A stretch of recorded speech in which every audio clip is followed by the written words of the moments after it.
Good morning student, स्वागत है आपका आपके अपने यूट्यूब चैनल इलेक्ट्रो पर। हमारा क्लास 12 फिजिक्स का जो पहला चैप्टर है इलेक्ट्रिक चार्ज एंड फील्ड वो चल रहा था।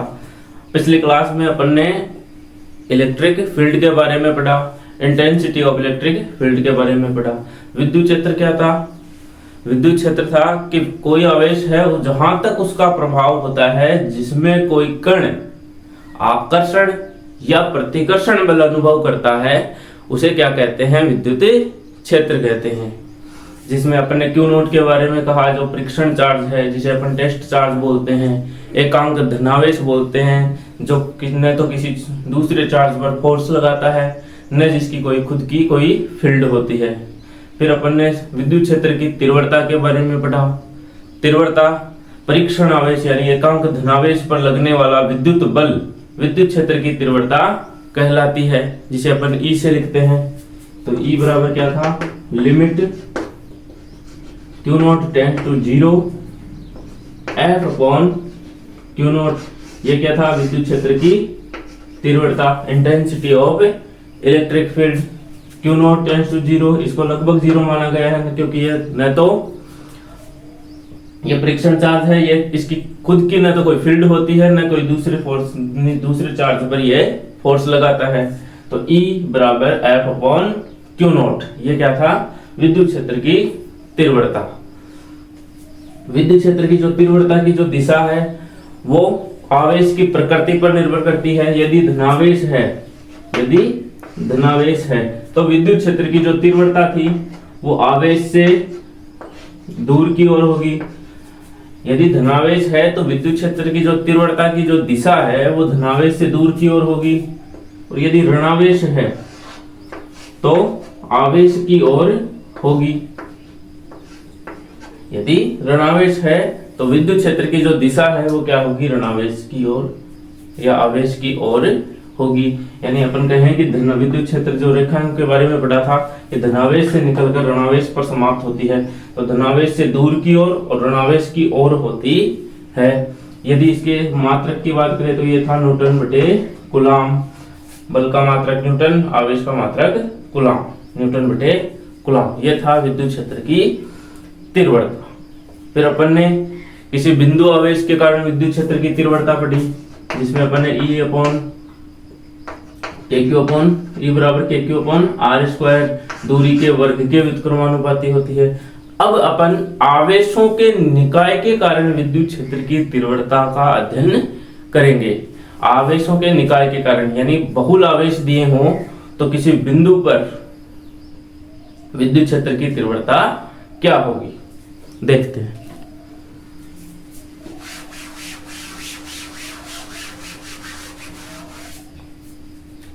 तो अपना टॉपिक है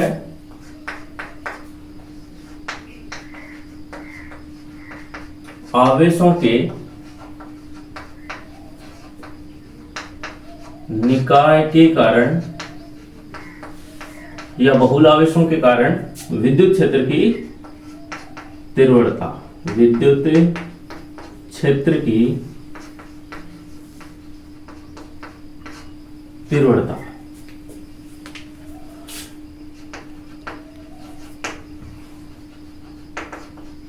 Intensity of electric field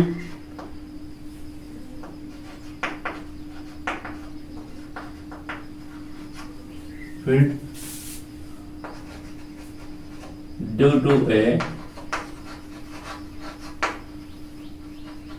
system of charges। आवेशों के निकाय के कारण विद्युत क्षेत्र की तीव्रता। माना ये कोई बिंदु P है जिस पर Q नोट आवेश रखा है, परीक्षण आवेश रखा है। ये कोई बिंदु P है जिस पर Q नोट आवेश रखा है। यहां पर एक बिंदु A है जिस पर Q1 आवेश रखा है। यहां पर एक बिंदु B है जिस पर Q2 आवेश रखा है। और यहां पर एक बिंदु मान लिया अपन ने C है जिस पर Q3 आवेश रखा है। तो विद्युत क्षेत्र की तीव्रता क्या होगी कि Q1 आवेश के कारण Q0 आवेश पर जो विद्युत क्षेत्र की तीव्रता होगी उसको मान लिया अपन ने E1। कितने डिस्टेंस पर हुई उसका स्थिति सदिश अपन ने मान लिया ये R1 है कि Q1 के सापेक्ष Q0 का स्थिति सदिश R1 है। Q1 के कारण जो Q0 पर विद्युत क्षेत्र की तीव्रता है वो E1 है, ये E1 हो गई। बिंदु B पर स्थित Q2 आवेश के कारण Q0 पर विद्युत क्षेत्र की तीव्रता E2 है और जो इसका स्थिति सदिश है वो R2 है। बिंदु C पर स्थित Q3 के सापेक्ष Q0 का जो स्थिति सदिश है वो R3 है और जो विद्युत क्षेत्र की तीव्रता है वो E3 है। तो बिंदु P पर तीन तीव्रताएं हो गई। Q1 के कारण E1 है, Q2 के कारण E2 है और Q3 के कारण E3 है। तो बिंदु P पर जो कुल तीव्रता होगी, कुल विद्युत क्षेत्र की तीव्रता होगी वो इन सब के सदिश योग के बराबर होगी। जैसे अपन ने अध्यारोपण का सिद्धांत पढ़ा था वही है कि किसी स्थिर बिंदु आवेश पर कुल विद्युत क्षेत्र की तीव्रता इन सभी स्थिर बिंदु आवेशों के कारण विद्युत क्षेत्र की तीव्रताओं के योग के बराबर होगी। तो क्या होगा, किसी स्थिर बिंदु आवेश पर कुल विद्युत क्षेत्र की तीव्रता उन सभी आवेशों की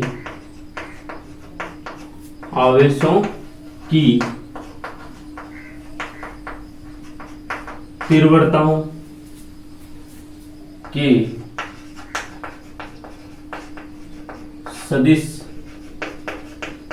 योग के बराबर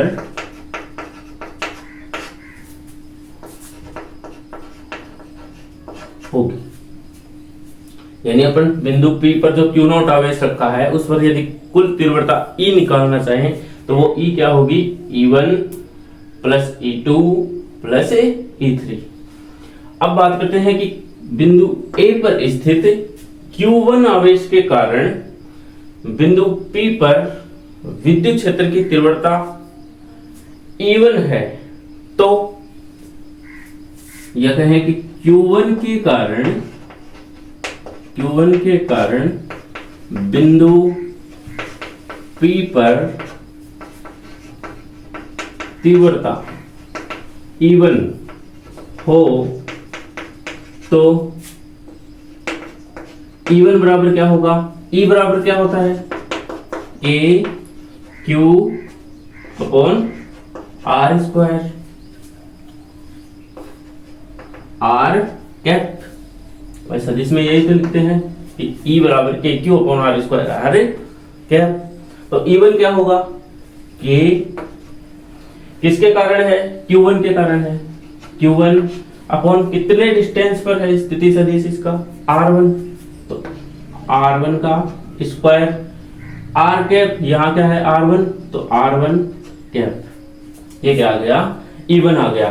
तो बिंदु A के कारण जो P पर तीव्रता है वो कितनी है, E1 है और E1 क्या कितना है, K Q1 upon R1 square R1 cap. अब बिंदु B के कारण Q2 आवेश के कारण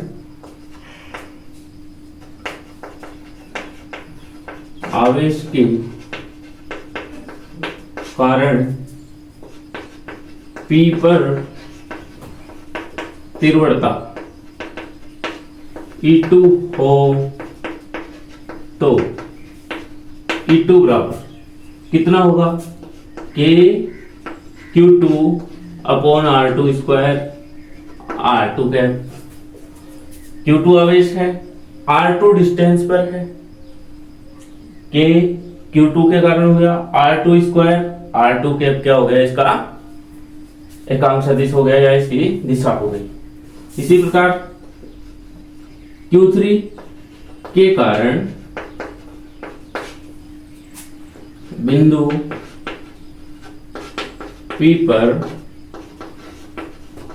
तीव्रता E3 हो तो E3 बराबर क्या होगा, के Q3 R3 square R3 cap. Q3 आवेश के कारण Q0 पर जो तीव्रता है वो E3 है और कितना है Q3 upon R3 square R3 cap. अतः बिंदु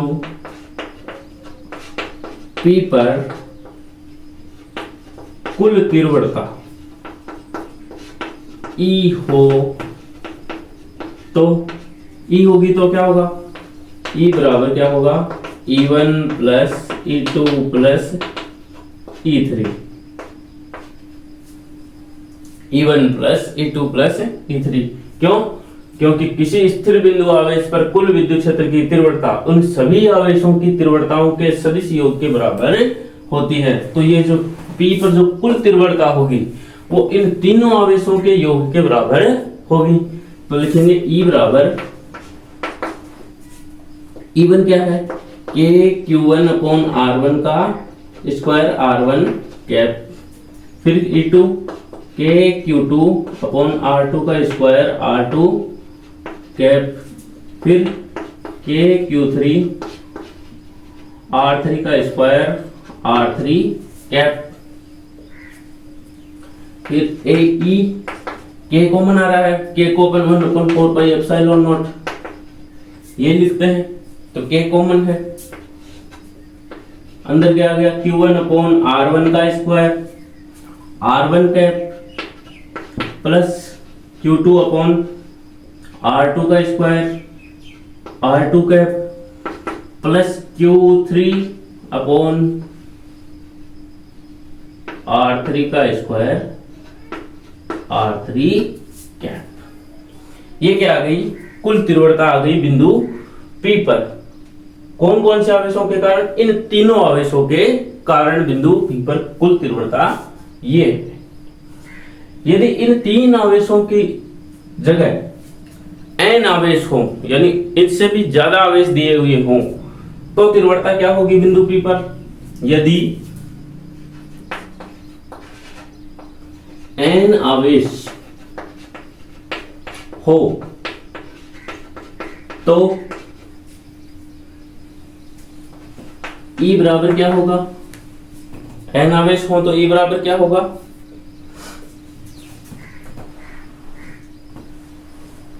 के Q1 R1 square R1 cap plus के Q2 R2 square R2 cap plus dash dash dash plus कितने आवेश, n आवेश, तो के Qn Rn square Rn cap.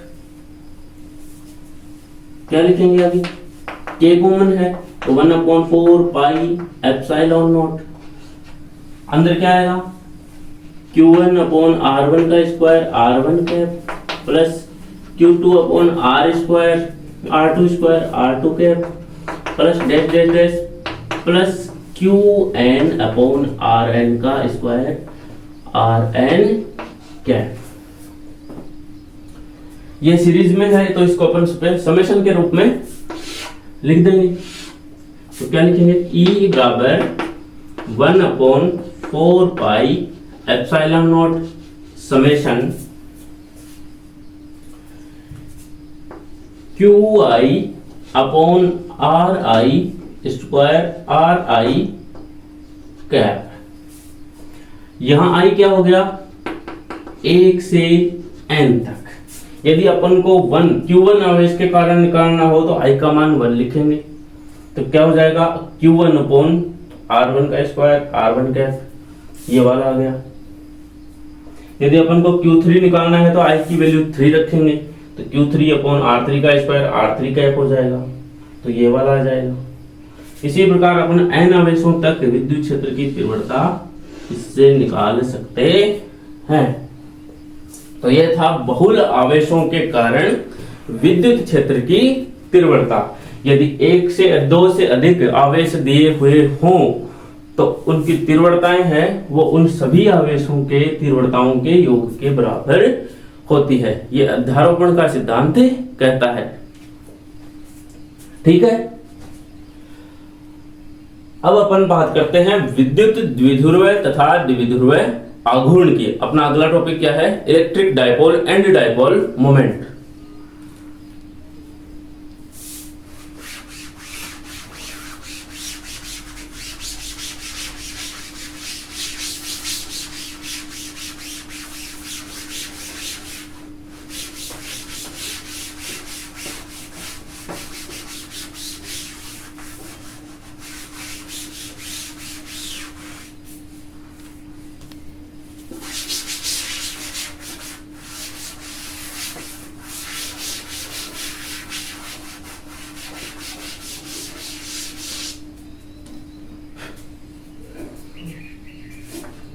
विद्युत द्विध्रुव तथा द्विध्रुव आघूर्ण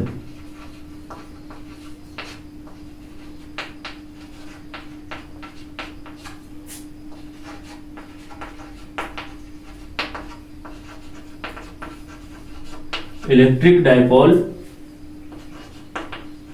एंड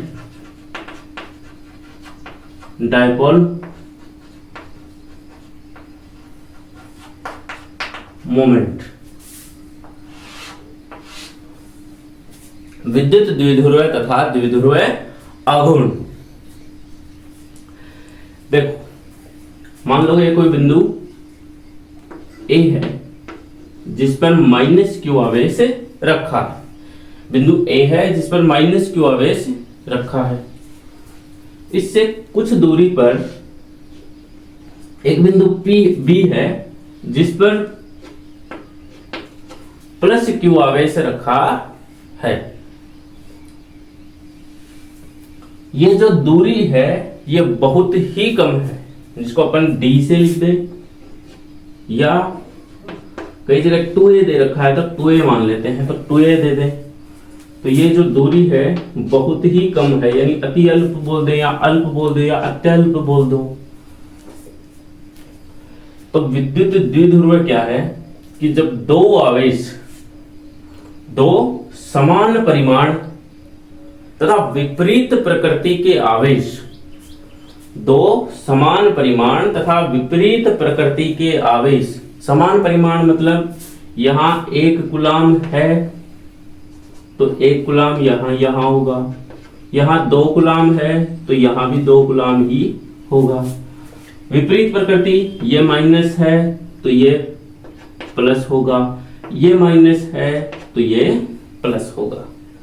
तो दो समान परिमाण तथा विपरीत प्रकृति के आवेश अति अल्प दूरी पर स्थित हों, अति अल्प दूरी पर स्थित हों, तो इस व्यवस्था को विद्युत द्विध्रुव कहते हैं। विद्युत द्विध्रुव कहते हैं जब दो समान परिमाण व विपरीत प्रकृति, विपरीत प्रकृति के आवेश अति अल्प दूरी पर स्थित हों, तो इस व्यवस्था को विद्युत द्विध्रुव कहते हैं। विद्युत द्विध्रुव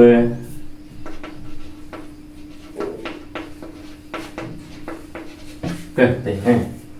जब दो समान परिमाण और विपरीत प्रकृति के आवेश अति अल्प दूरी पर स्थित हों तो उसे क्या कहते हैं? विद्युत द्विध्रुव कहते हैं। एक तरफ माइनस क्यू आवेश है, दूसरी तरफ प्लस क्यू आवेश है। जो दोनों के बीच की जो डिस्टेंस है वो बहुत ही कम है।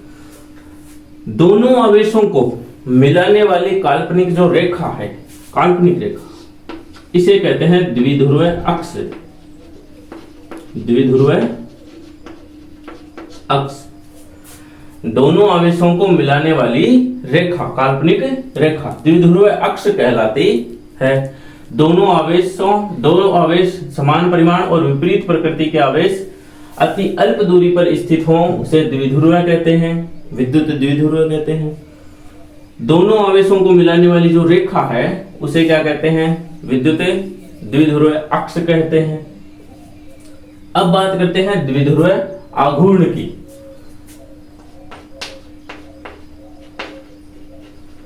द्विध्रुव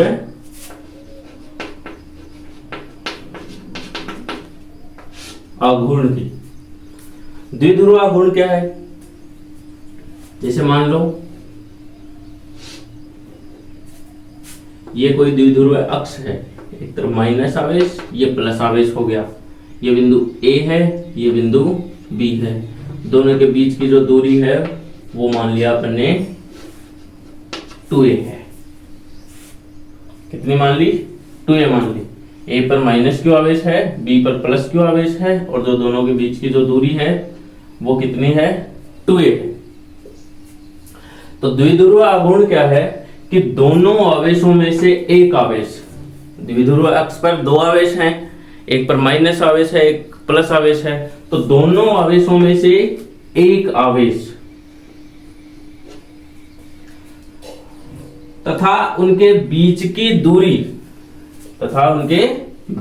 की दूरी का गुणनफल, दोनों आवेशों में से एक आवेश तथा उनके बीच की दूरी 2a का गुणनफल क्या कहलाता है?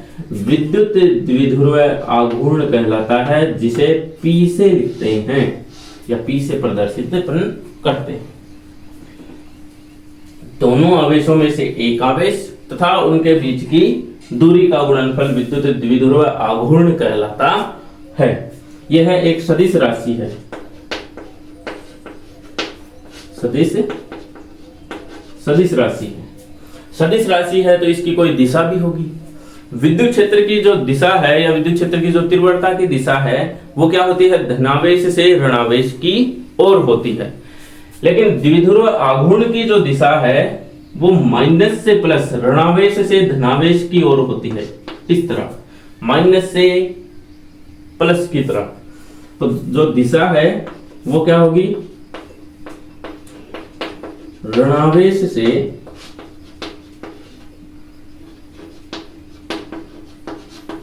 धनावेश की ओर, ऋणावेश से धनावेश की ओर होगी। इसका जो मात्रक है, यूनिट की बात है। फॉर्मूला क्या है? P बराबर Q इंटू 2a। Q का मात्रक कूलाम, आवेश का मात्रक गुणा दूरी का मात्रक मीटर। तो अब इसकी यूनिट क्या होगी? कूलाम गुणा मीटर। क्या लिखेंगे? कूलाम गुणा मीटर। इसकी एक यूनिट और होती है जिसे अपन डिबाई बोलते हैं। डिबाई, तो एक डिबाई बराबर होता है 3.3 गुणा 10 की घात -30 कूलाम गुणा मीटर। ये सेंटीमीटर नहीं है, कूलाम गुणा मीटर है। 3.3 इंटू 10 की पावर -30 कूलाम इंटू मीटर। ये क्या है? इसका मात्रक हो गया। तो द्विध्रुव आघूर्ण क्या है? दो आवेशों में से एक आवेश तथा उनके बीच की दूरी का गुणनफल विद्युत द्विध्रुव आघूर्ण कहलाता है, जिसे अपन P से प्रदर्शित करते हैं। यह एक सदिश राशि है। इसकी जो दिशा है वो विद्युत क्षेत्र की दिशा के विपरीत होती है। विद्युत क्षेत्र की जो दिशा है वो धनावेश से ऋणावेश की ओर होती है, लेकिन विद्युत द्विध्रुव आघूर्ण की दिशा है वो ऋणावेश से धनावेश की ओर होती है। इसका जो मात्रक है वो कूलाम गुणा मीटर होता है, और इसका जो एक और मात्रक है डिबाई, वो 1 डिबाई बराबर 3.3 गुणा 10 की घात माइनस 30 कूलाम गुणा मीटर होता है। इसकी जो विमा है, विमा क्या होती है? कूलाम की विमा क्या होती है? A1 T1 मीटर को अपन L1 लिखते हैं, तो इसकी विमा क्या होगी? M0, द्रव्यमान इसमें है नहीं तो M0 L1 T1 A1, ये क्या हो गई? इसकी विमा हो गई M0 L1 T1 A1, ये इसकी विमा हो गई। तो ये था द्विध्रुव, विद्युत द्विध्रुव तथा द्विध्रुव आघूर्ण, विद्युत द्विध्रुव तथा द्विध्रुव आघूर्ण। दो समान परिमाण तथा विपरीत प्रकृति के आवेश अति अल्प दूरी पर स्थित हो तो उसे क्या कहते हैं? विद्युत द्विध्रुव। और दोनों आवेशों में से एक आवेश और उनके बीच की दूरी का गुणनफल क्या कहलाता है? द्विध्रुव आघूर्ण कहलाता है। जो इसकी दिशा है वो ऋणावेश से धनावेश की ओर होती है। ये था अपना विद्युत द्विध्रुव तथा द्विध्रुव आघूर्ण। अब अपन देखते हैं कि द्विध्रुव अक्ष पर यदि कोई बिंदु स्थित है तो उस पर विद्युत क्षेत्र की तीव्रता कितनी होगी? अपन ने एकल आवेश के कारण विद्युत क्षेत्र की तीव्रता पढ़ी, तो E बराबर KQ/R² थी। अब अपन पढ़ेंगे कि द्विध्रुव अक्ष पर यदि कोई बिंदु स्थित हो तो उस पर विद्युत क्षेत्र की तीव्रता क्या होगी? देखो,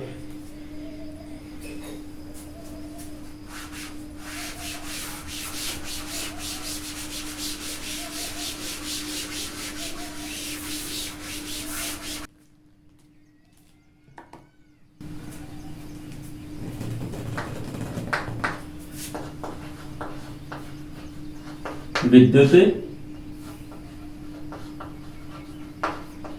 द्विध्रुव अक्ष पर स्थित किसी बिंदु पर विद्युत क्षेत्र की तीव्रता, विद्युत क्षेत्र की तीव्रता,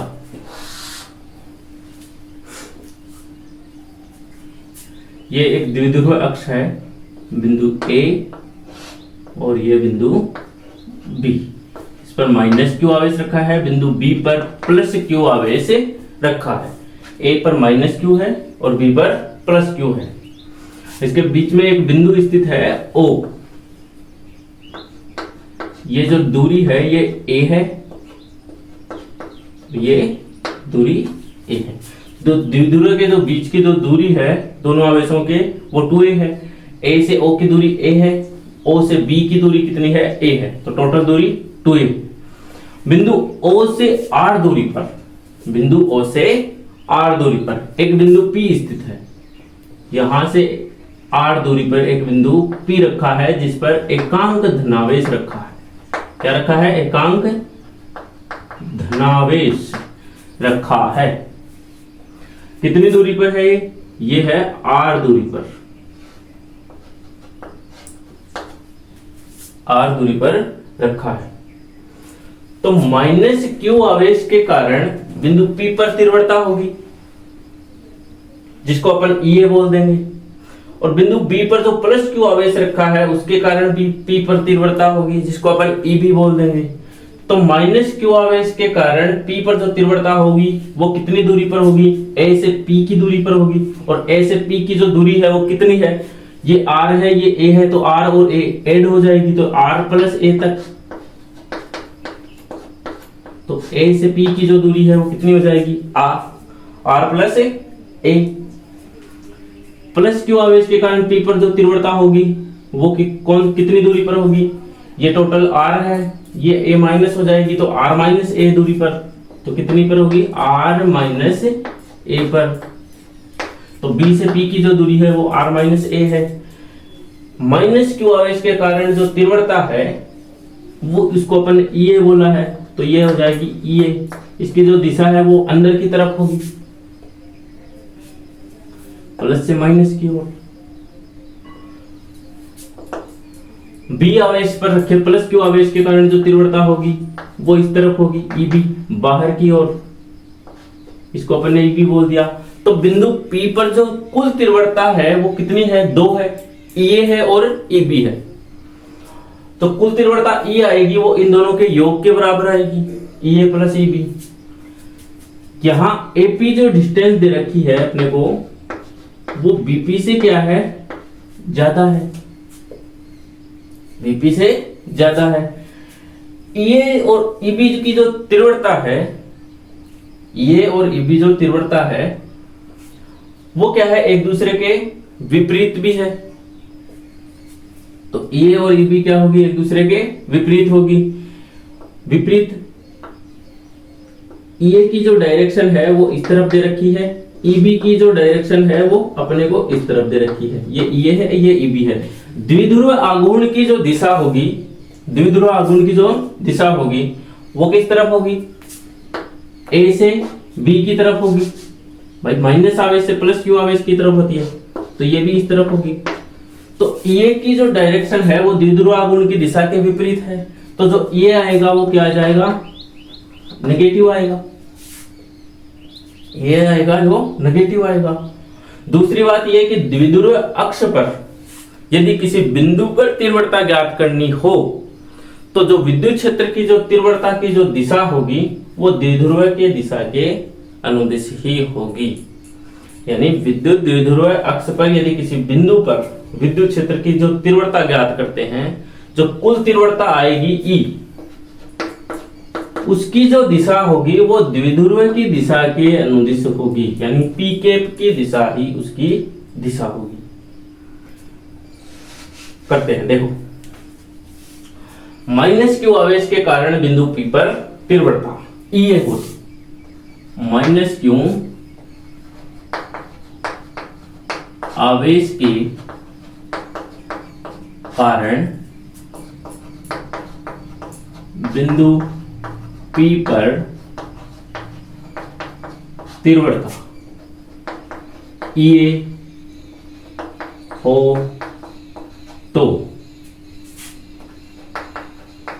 EA बराबर, E अपन क्या लिखते हैं, KQ upon R square, R cap, तो KQ upon R square. R square मतलब कितने डिस्टेंस पर है, तो R A से P की दूरी कितनी है, R प्लस A है, तो क्या लिखेंगे R प्लस A का स्क्वायर। दिशा क्या है इसकी, P से A की ओर, P से A की ओर, ये क्या होगी, इसकी दिशा होगी। किसकी दिशा, EA की दिशा।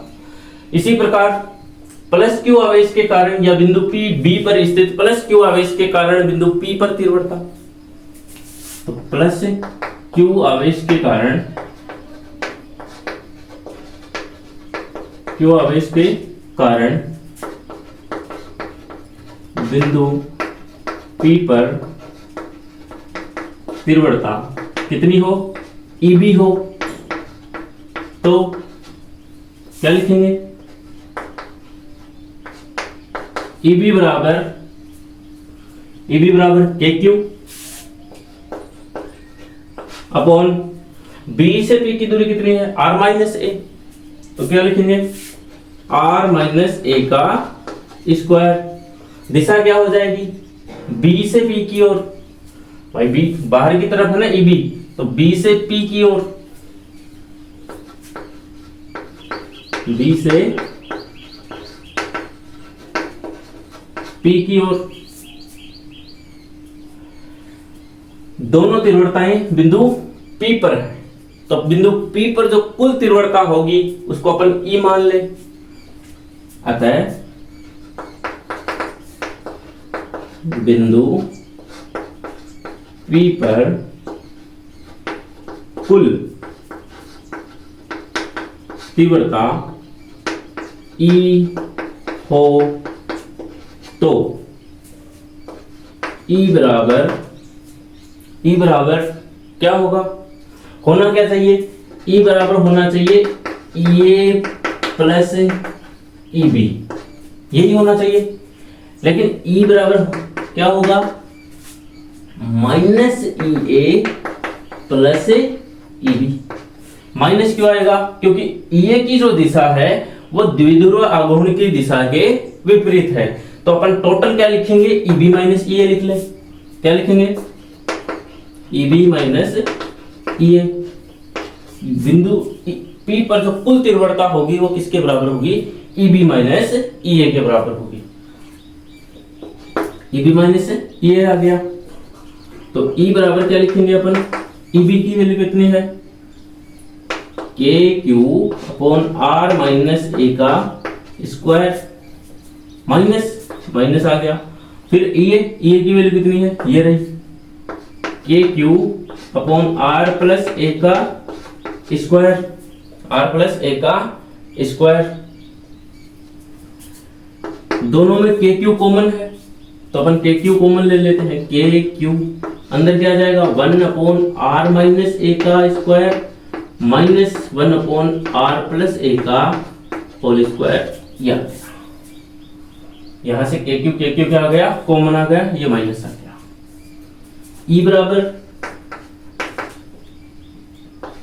KQ इंटू दोनों का एलसीएम लेंगे। एलसीएम क्या रहेगा, R माइनस A का स्क्वायर होल स्क्वायर और R प्लस A का होल स्क्वायर। ये वाला यहां आ जाएगा, ये वाला यहां आ जाएगा। R प्लस A का square minus R minus A का स्क्वायर।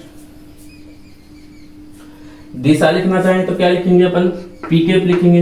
मैंने अभी बताया कि जो द्विध्रुव अक्ष है उस पर यदि किसी बिंदु पर विद्युत क्षेत्र की तीव्रता ज्ञात करें तो उसकी जो दिशा होगी वो द्विध्रुव अक्ष की दिशा ही होगी, P की दिशा ही टोटल E की दिशा होगी। तो जो कुल E अपन निकाल रहे हैं वो किस दिशा में होगी, P की दिशा में होगी, या कहें अपन A से B की तरफ होगी, या कह दें A से P की तरफ इसकी दिशा होगी। तो E बराबर KQ R प्लस A का होल स्क्वायर, मतलब A प्लस B की सर्वसमीका, A प्लस B के होल स्क्वायर की सर्वसमीका क्या होती है, A square plus B square plus 2AB। तो यहां क्या हो जाएगा, R square plus A square plus 2AR, R square plus A square plus 2AR। फिर माइनस आ गया, माइनस R माइनस A का होल स्क्वायर, मतलब A माइनस B की होल स्क्वायर वाली सर्वसमीका कितनी होगी, A square minus A square plus B square minus 2AB।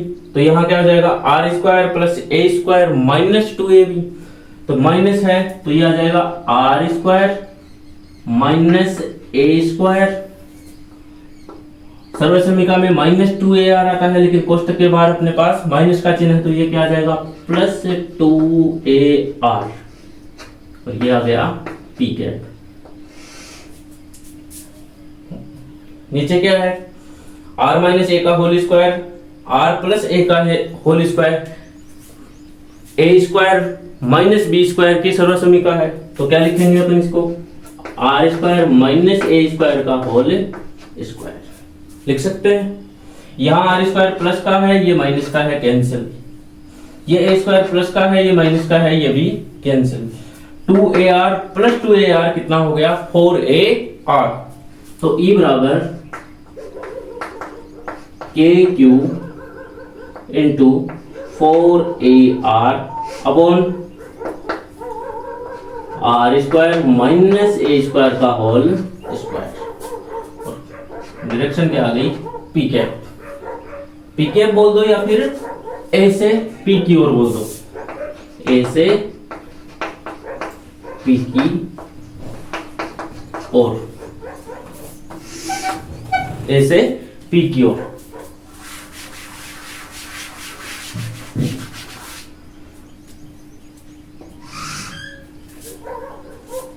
ई बराबर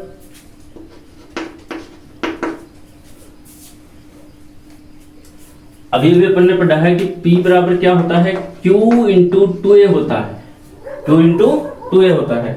तो यहां पर Q है, A भी है, 2 आ जाएगा यहां से, 2 इंटू 2 4 होता है।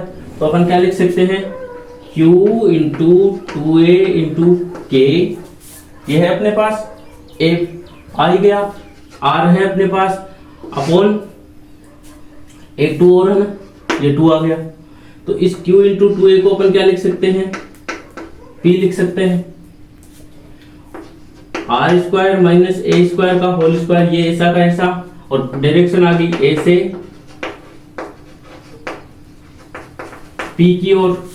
तो E बराबर क्या होगा, यहां हो जाएगा E कि 2 K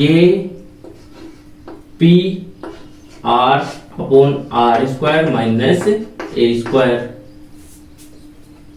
are square minus A square, A से पी की ओर। यदि अब अपन के कंडीशन लगाते हैं, यदि जो ए है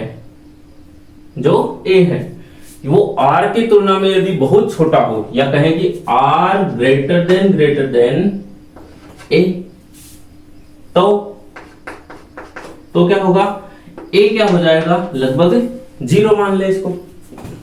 तो E बराबर क्या हो जाएगा, 2K P R अपॉन, ये आर स्क्वायर है, इसका होल स्क्वायर था, तो R4 हो जाएगा, ये स्क्वायर यहां से कट जाएगा 4, तो Q आ जाएगा।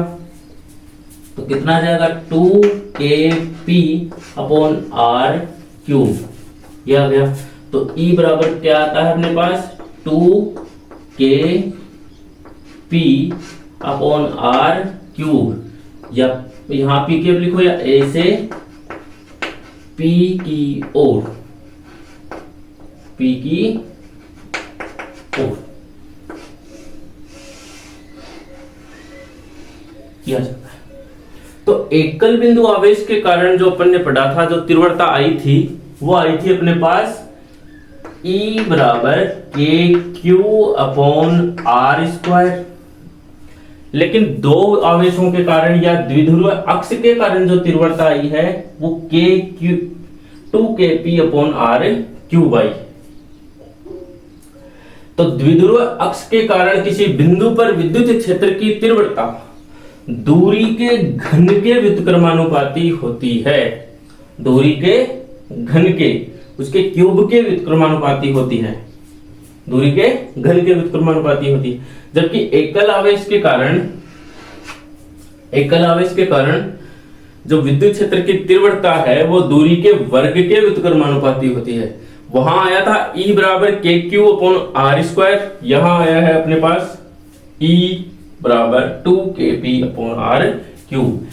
E समानुपाती 1 अपॉन R क्यूब, ये क्या आया है अपना डिस्टेंस के साथ इसका संबंध आ गया। एकल बिंदु के कारण जो विद्युत क्षेत्र की तीव्रता है वो आवेश पर निर्भर करती है, क्योंकि इसके फॉर्मूले में भी KQ अपॉन R स्क्वायर लिखा है, तो Q लिखा है।